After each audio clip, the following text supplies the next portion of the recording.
Bom dia, bom dia, bom dia. Como é que você tá? Como é que você amanheceu nessa manhã? Nós já estamos andando aqui, ó, já estamos chegando aqui. Hoje nós vamos chegar no meio das ministrações, viu?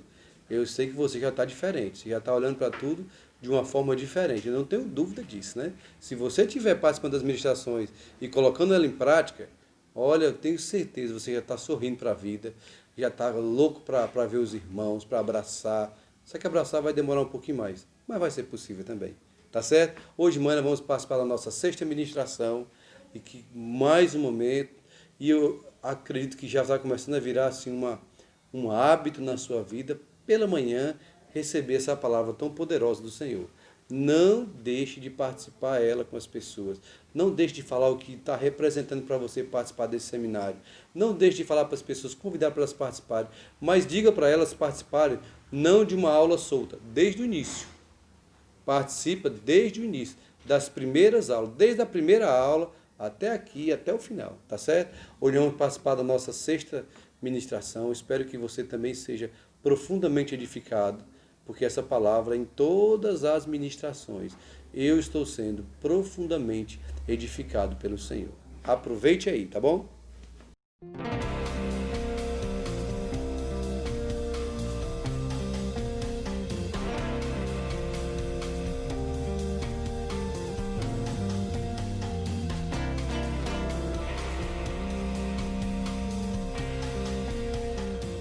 How many of you have ever received unfair treatment? Jesus said it is impossible that no offenses should come. Do you have the right to be offended? Offense is a snare, a trap, An offense is the bait of Satan. the bait of Satan. John Bevere's best-selling book has changed lives all over the world. God's word, his promise, will always come to pass as long as you don't get offended. And now, John Bevere Ministries presents the Bait of Satan curriculum, a 12-part series designed to free you from the snare of offense. What you do with the offense will determine your future. Isaías 28, hoje para a lição 6, eu quero ler apenas um versículo. Quero ler o verso 16 de Isaías 28. Portanto, assim diz o Senhor Deus: Eis que eu ponho em Sião uma pedra para uma fundação. Repita, fundação. Uma pedra provada. Uma preciosa pedra angular. Uma fundação garantida. Todo aquele que crer não vai agir precipitadamente. Repita, todo aquele que crer não vai agir precipitadamente. Na última sessão, falamos sobre a diferença entre agir e reagir. Se você se lembrar, eu falei que os pilotos, quando estão em condições severas, quando o avião está com problemas, eles agem porque foram treinados e armados para isso. Passageiros, por outro lado, vão reagir, gritar e entrar em pânico. Isaías diz aqui claramente que todo aquele que crer é alguém que nunca vai agir precipitadamente. Alguém que age precipitadamente é alguém que é instável, porque suas ações não são fundamentadas apropriadamente. Veja, instabilidade não é uma coisa boa. Quantos sabem disso? Vale para uma casa natural, vale para nossas vidas. Precisamos de uma fundação sólida, amém? Agora, para dar um exemplo de verdade, uma imagem disso, eu quero que você vá para Mateus 16 e veremos um exemplo clássico na vida de um homem chamado Simão Pedro. Em Mateus 16, eu quero ler do verso 13.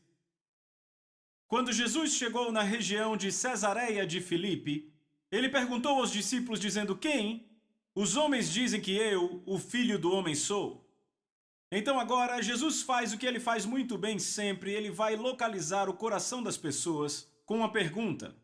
Ele olha para os discípulos e diz: Ei, quem eles dizem que eu sou, caras? Quem estão dizendo que eu sou? E então as respostas vêm por todo o lado. Verso 14. Então disseram: Bem, alguns dizem João Batista.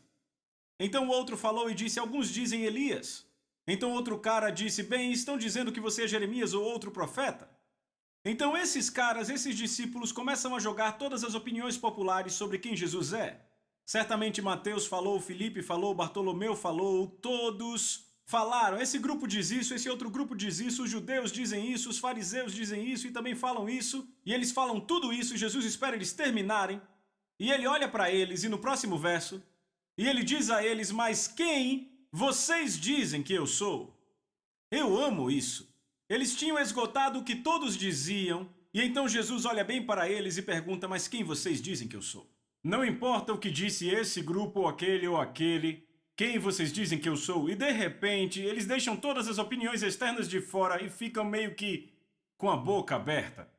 Estão comigo? Mas Simão Pedro então abre sua boca e veja o que ele diz. Verso 16. Simão Pedro respondeu e disse, tu és o Cristo, o Filho do Deus vivo.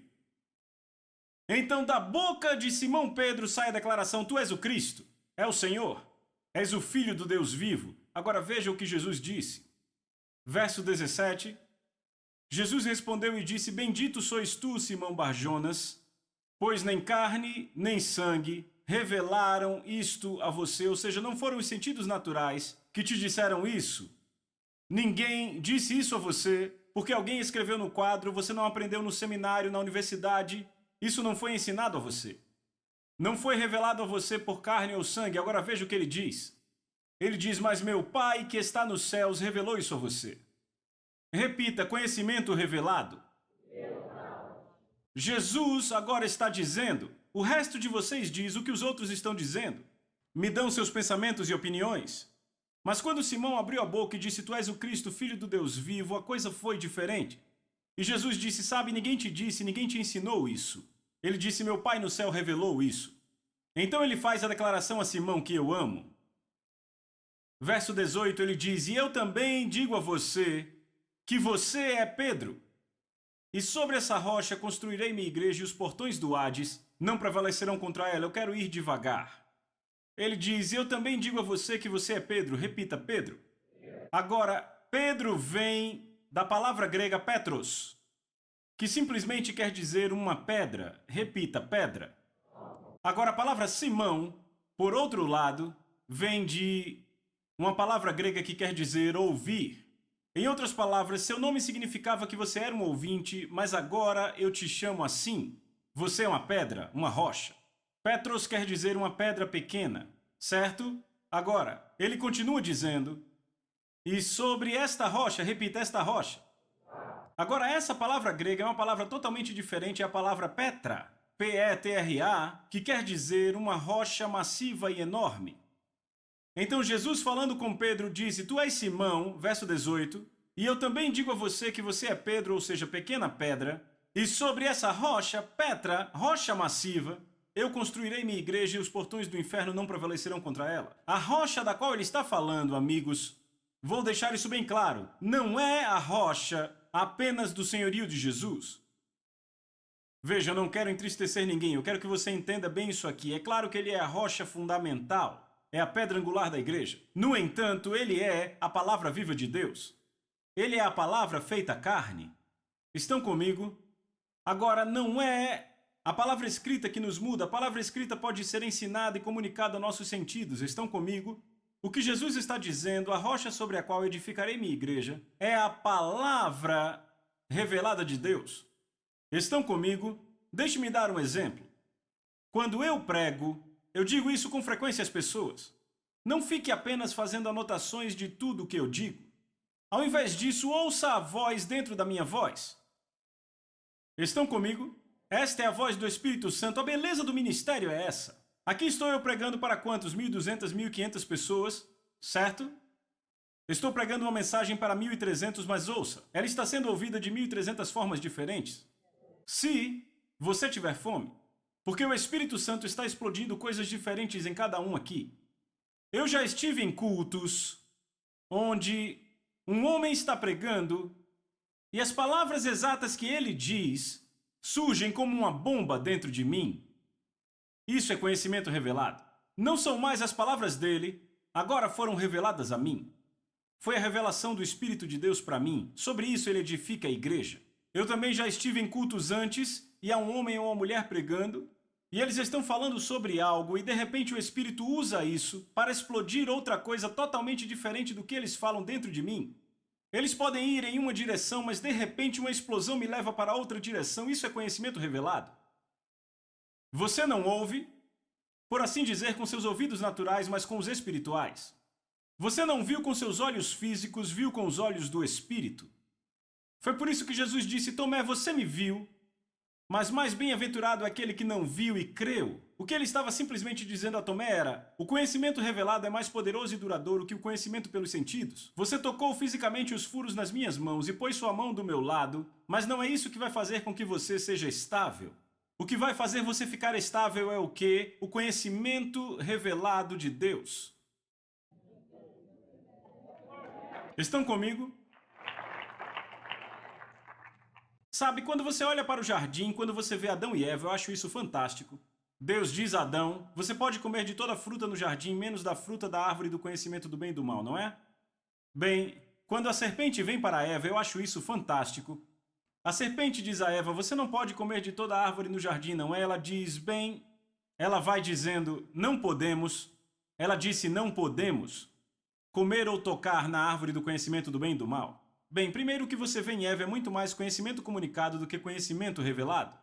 Primeiro ela diz: não podemos, King James. Bem, isso soa como regra, não é? É isso que acontece a pessoas quando vêm à igreja e ouvem as pessoas com suas cabeças. Ouvem com a cabeça. É um monte de regras, regulações e diretrizes. Estão comigo? Eu posso fazer isso, aquilo não. Posso fazer isso, aquilo não. E quando você ouve as palavras de Eva, se você voltar, é mais ou menos a mesma coisa que acontece. É muito óbvio que ela não perguntou ao Senhor. É óbvio porque quando Deus deu o comando, Eva ainda não estava ali. É muito óbvio que um dia Adão e Eva estavam passeando e Adão basicamente deve ter dito: o Senhor disse para não tocar nessa árvore. E agora era um conhecimento comunicado, não um conhecimento revelado. Não foi algo que ela ouviu da palavra de Deus. Ela provavelmente não perguntou ao Senhor, nem buscou ao Senhor por esse conhecimento revelado. Entendem isso? Então, quando o inimigo veio, ele facilmente conseguiu pegá-la. Porque não era conhecimento revelado. Deixe-me fazer uma declaração. Você pode pegar um homem que tem uma palavra de conhecimento revelado no Espírito e pegar outro homem que tem a Bíblia inteira memorizada.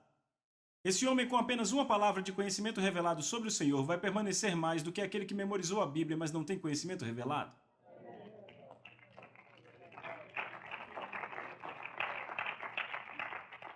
E você se pergunta: por que você está aí em pé pregando isso? Porque minha confiança não está na minha habilidade de articular. Minha confiança está no fato de que quando eu falo palavras vivas. Palavras que dão vida do Espírito Santo para os que estão famintos, que pegam e explodem aquilo que precisam, e isso causa mudança em nossos seres. Isso é parte do processo, é como funciona. Estão comigo? E alguém pode perguntar: por que eu devo ir à igreja? Bem, porque aí há unção coletiva e é onde esse conhecimento revelado explode. Eu descobri uma coisa fantástica para mim. Eu consigo ir para uma igreja, posso ir para uma conferência e posso pregar uma mensagem e uma pessoa sentada ali vai embora com a sua vida absolutamente transformada, enquanto a outra pessoa sentada do lado diz: ah, demorou um pouco e falou alto demais. Ambos receberam a mesma informação, mas um homem estava faminto e o outro não estava.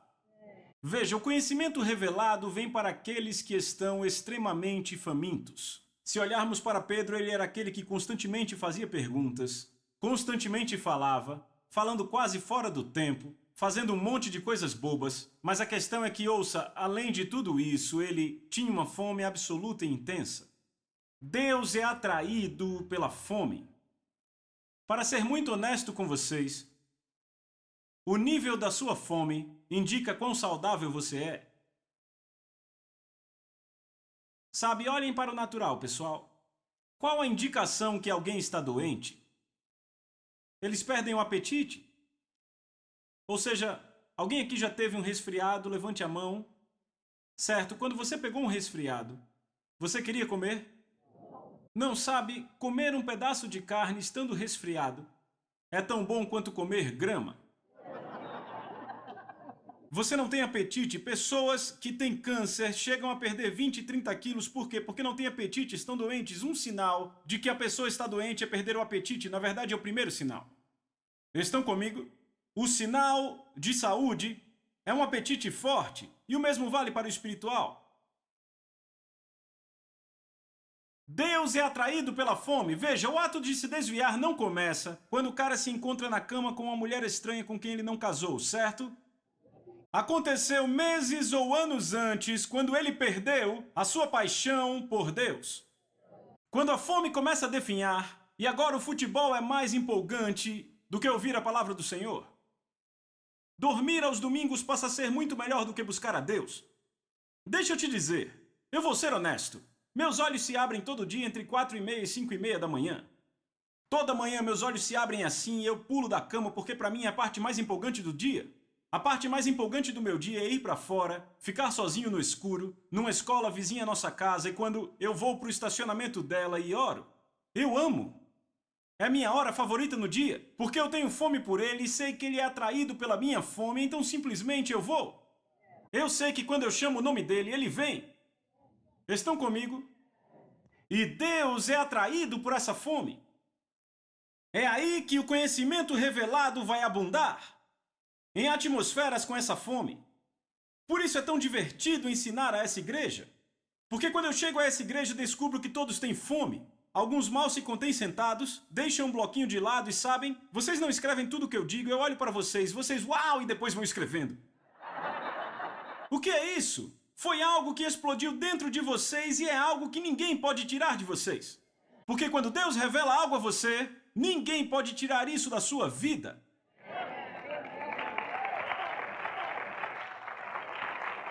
Vem, Jesus nunca disse isso. Jesus nunca disse que o homem viverá de toda palavra que procedeu da boca de Deus. Ele disse que o homem viverá de toda palavra que procede. Tempo presente. É o que Deus diz agora. Porque ele não é, como Paulo disse, um ídolo mudo ou um Deus mudo. Ele fala. Sabe, eu estou desviando daquilo que eu ia falar, mas tudo bem. Umas semanas atrás, agora eu vou entrar na intimidade aqui. Alguns podem ficar meio chocados com o que eu vou dizer.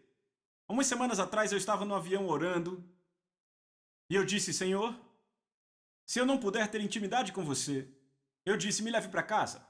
Eu quero sair daqui. Porque eu não quero viver aqui. Se eu não tiver intimidade com você, não quero viver aqui. Ouça o que Davi diz.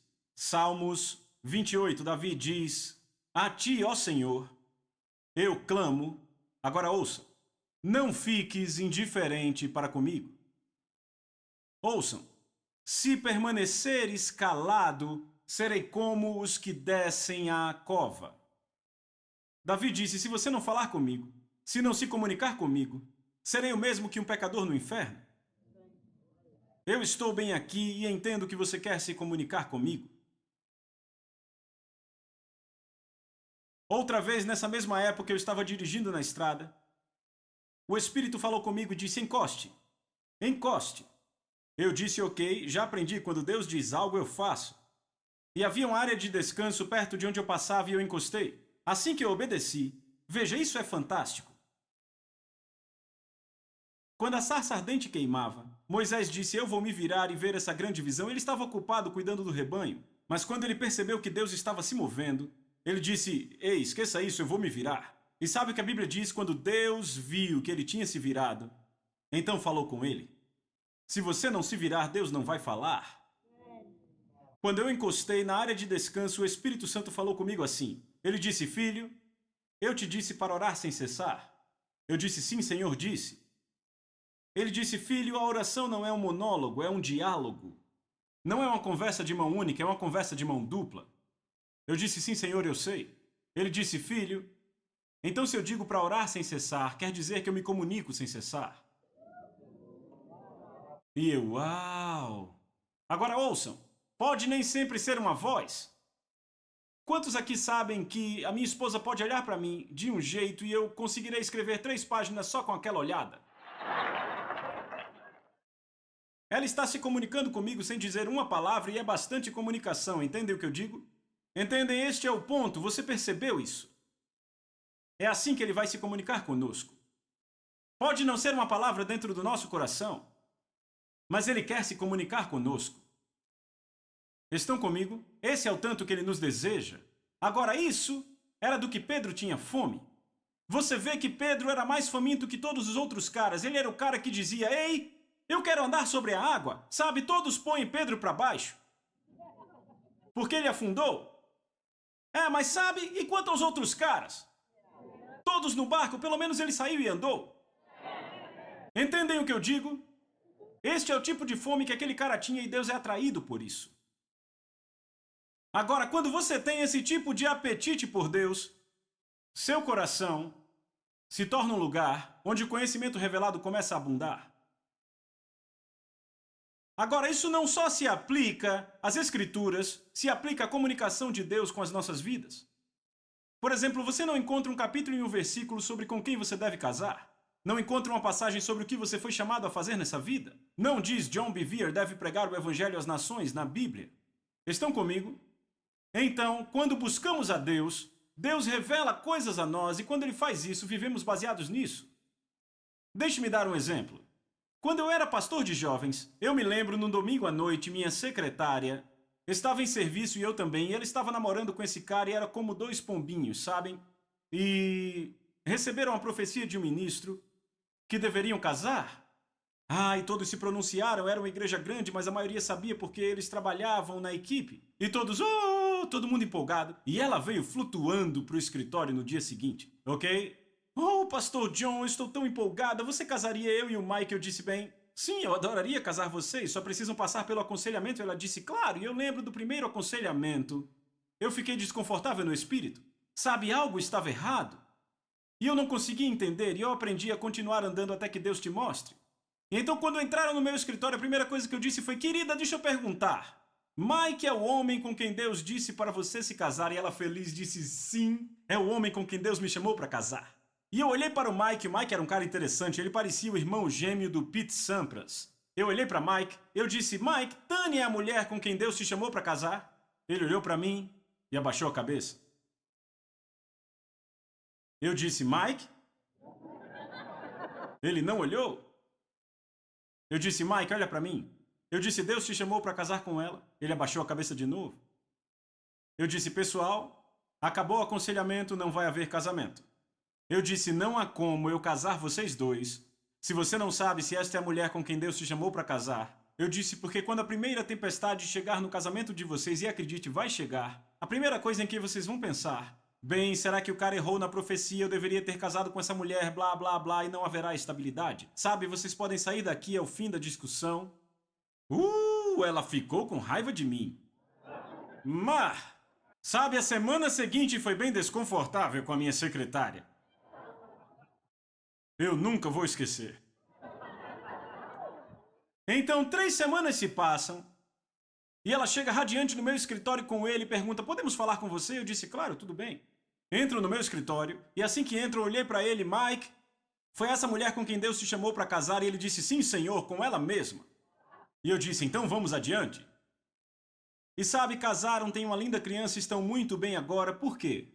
Porque eles ouçam. Construam sua vida no conhecimento revelado. E alguns dizem, eu casei antes de ser salvo. Tudo bem, continue casado, continuem juntos, certo? A Bíblia diz isso especificamente, entendem? Mas o que eu estou dizendo é que quando você vai para o emprego, uma carreira, quando você entra, sabe, naquilo que você foi chamado para fazer num casamento, você tem que ter essa palavra revelada. Isso traz estabilidade à sua vida. E essa estabilidade impede que você o quê? Fique ofendido. Porque outras, como a semente lançada em terreno pedregoso, ouvem a palavra de Deus e logo a recebem com alegria. Mas não têm raiz em si mesmas. Amigos, o que é raiz? Em outras palavras, a palavra para raiz é fundação. Certo? Repita, fundação. Elas não têm fundação. Permanecem por pouco tempo. Quando surge alguma tribulação ou perseguição, por causa da palavra, logo estão ofendidos. Entendem isso? O que Jesus disse? Ele disse, vejam, ele disse, aqui está o cara que construiu sua casa na areia e aqui está o cara que construiu sobre a rocha. Sabe o que é impressionante? Você pode construir uma casa de 5 andares, belíssima, na areia. E você pode construir uma cabana sobre a rocha. E enquanto o sol está brilhando, sabe, a bela casa de 5 andares é muito superior à cabaninha na rocha. Mas quando o furacão vem, quanto maior é a queda.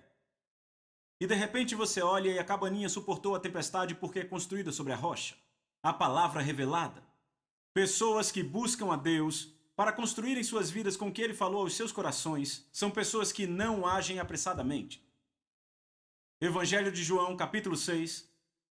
Eu quero mostrar a vocês a estabilidade de construir a sua vida sobre a rocha. Estão prontos?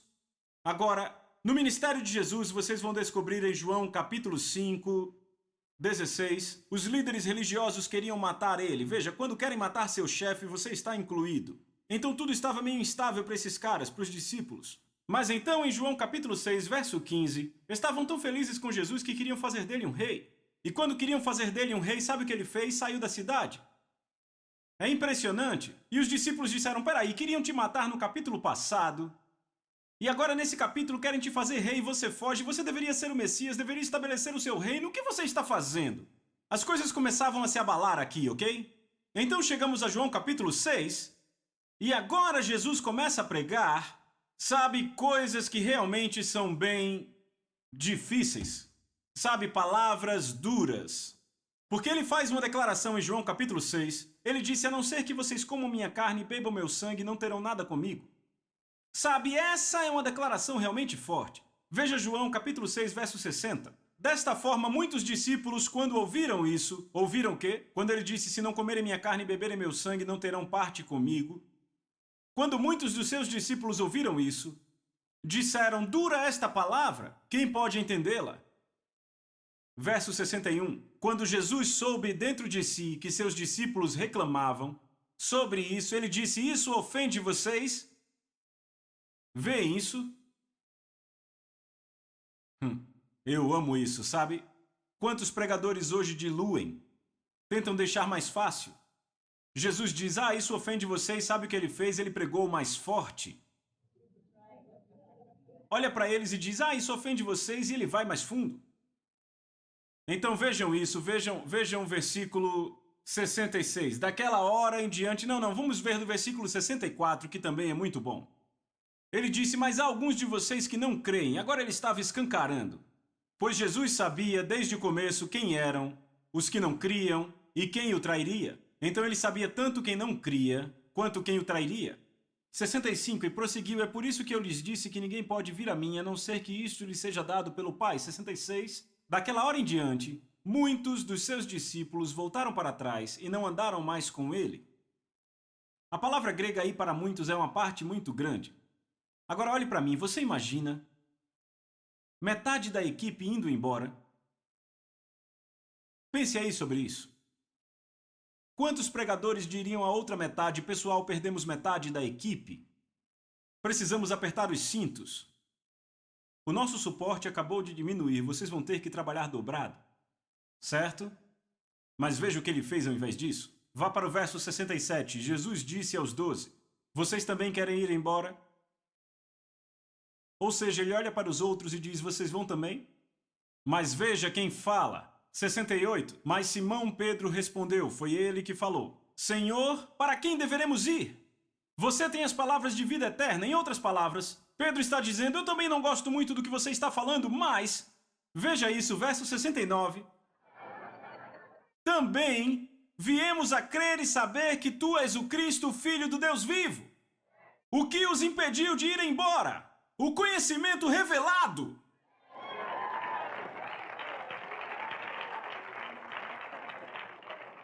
Aqueles outros caras tremeram na base, agiram apressadamente e foram embora. Mas havia sido revelado a Pedro que ele era o Cristo, o Filho do Deus vivo, e o que sai da sua boca? Exatamente a revelação. Como posso ir a outro lugar? Eu não gosto do que você diz, mas como posso ir? Porque você é o Cristo, o Filho do Deus vivo. Amém? Como é que foi para você? Que coisa maravilhosa, né? Olha aí, mais uma verdade de Deus saltando aos nossos olhos. Mais uma coisa que nós estamos acostumados a ler na palavra, mas que não parecia ser tão forte como é. Olha que palavra poderosa, né? A revelação de quem Jesus é. A revelação do Jesus Cristo, Filho de Deus. Olha que revelação. A base do Evangelho sendo ministrada. A base do Evangelho sendo sendo mostrado para mim e para você. E interessante, irmãos, enquanto Jesus está assim, revelando quem Ele é, a nossa identidade está sendo revelada ao mundo. Nós somos essa pedra. Nós somos essa pedra, esse fundamento. Nós somos esse fundamento dado por Jesus. Eu profetizo na sua vida que você é esse fundamento da fé. Você é essa palavra revelada. Você vai manifestar o reino de Deus, porque você está sendo tratado por Ele. Amém? Quero fazer mais uma oração por você nessa manhã. Pai, eu abençoo os meus irmãos que participam nessa hora, que estão sendo edificados profundamente pela Tua santa palavra. Senhor Deus, nós só podemos dizer uma coisa para o Senhor. Eis-nos aqui, envia-nos aonde o Senhor quer e trata conosco. Ó Deus, rasgamos o nosso coração nessa manhã, para que a Tua palavra, Senhor Deus, faça a mudança que é necessária. Mude tudo o que é preciso, Pai. Eu abençoo a vida dos meus irmãos para que eles tenham um excelente dia, para que eles sejam, sim, Deus, nesse dia, recompensados pelo Senhor, por tudo que o Senhor está fazendo na vida deles, Pai. Eu agradeço ao Senhor. Eu abençoo cada um nessa manhã, em nome do Teu Filho Jesus. Amém. Amém? Não deixe de gastar mais 5 minutos e faça um pequeno comentário de tudo que você participou nessa manhã. Vai escrevendo como se fosse o seu diário. Vai servir para você depois, tá bom? E compartilhe com as pessoas. Vá compartilhando, porque isso, em nome de Jesus, vai alcançar toda a igreja. Deus abençoe e até o nosso próximo encontro. Em nome de Jesus.